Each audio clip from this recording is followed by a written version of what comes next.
nous avons les guirlandes lumineuses.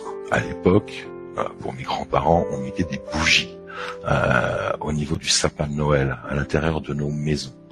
Et bien là aussi, de manière ancestrale, il faut remonter toujours à nos mêmes chamans sibériens pour aller trouver l'origine.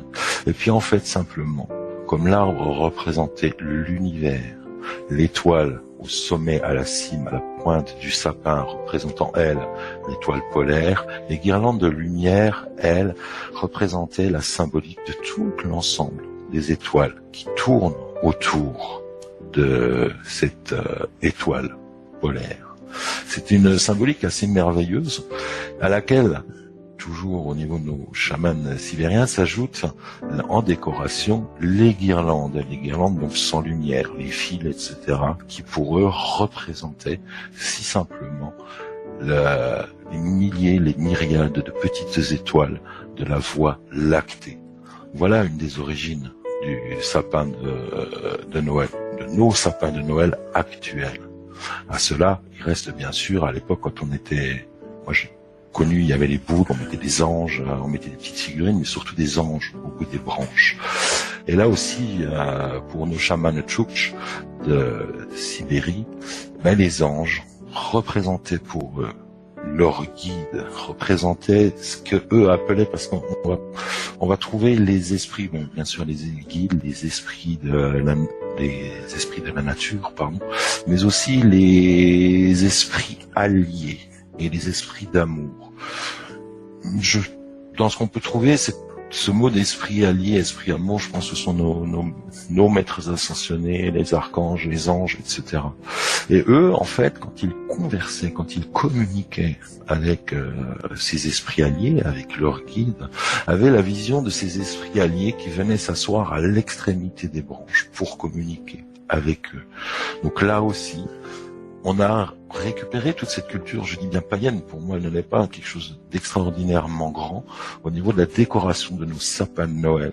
Et ce qu'il y a de merveilleux, je trouve, c'est que ce sapin de Noël, d'une manière absolument ancestrale, est venu se mélanger avec un culte judéo-chrétien où tout fait l'unité par rapport à la naissance de Jésus-Christ. Voilà au niveau de cette symbolique du sapin de Noël. Il y a une dernière petite décoration que j'ai cherché, qui est venue un peu plus tard, qui sont les boules. Vous savez, les boules de verre multicolores qu'on met après les branches des sapins. Là aussi, à ce niveau-là, la métaphore, l'image est magnifique, enfin l'histoire du moins, de ces boules de verre qu'on mettait aux branches. Et ça nous vient directement d'Alsace. C'était en 1858. C'est une tradition alsacienne qui est née vraiment en 1858 dans un petit village, le village de Meisenthal. À l'époque, avant 1858, les villageois, les sapins de Noël, ils avaient l'habitude d'accrocher aux branches des pommes comme cadeau, pour les enfants, qui étaient accrochés aux branches. Et puis cette année-là, l'hiver a été tellement rigoureux, l'automne, les successions météo font qu'ils n'avaient pas de pommes, ils n'avaient plus de pommes à accrocher aux branches. Et notamment, moi qui connais un peu là-bas, il y a les petites pommes de vigne qui sont des petites pommes qu'on peut conserver tout l'hiver, et leur culture, là, n'avait absolument rien donné. Donc les arbres étaient à nu, avec leurs bougies, leurs guirlandes, leurs étoiles, mais sans pommes. Et c'est le souffleur de verre du village qui a eu l'idée, pour décorer les sapins de Noël en 1858, de souffler les premières boules de Noël qui ont été accrochées à l'arbre. Voilà une petite parenthèse par rapport à la symbolique donc du sapin de Noël et de ses décorations. Et comme vous le voyez, on oublie peut-être tout simplement ces différentes symboliques et ce qu'on peut en retirer. L'origine d'un sapin de Noël, pourquoi mettons un sapin de Noël? Et puis qu'est-ce qu'il nous apprend? Parce qu'un sapin de Noël, mettre un sapin de Noël dans sa propre maison, c'est simplement quand on regarde avec un autre regard, avec ce regard d'enfant. Quand je parle de regard d'enfant, c'est-à-dire celui qui expérimente, qui comprend, mais sans le jugement des autres, sans les apprentissages des autres.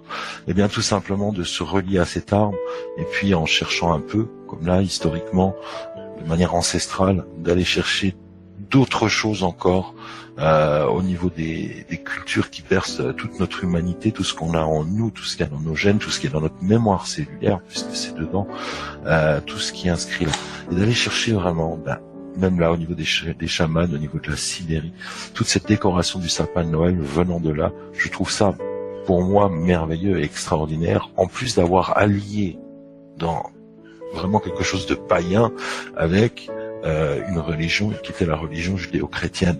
Et je trouve ça extraordinaire parce que là, quelque part, tout se rejoint en un, dans la paix, dans l'amour et dans la sérénité.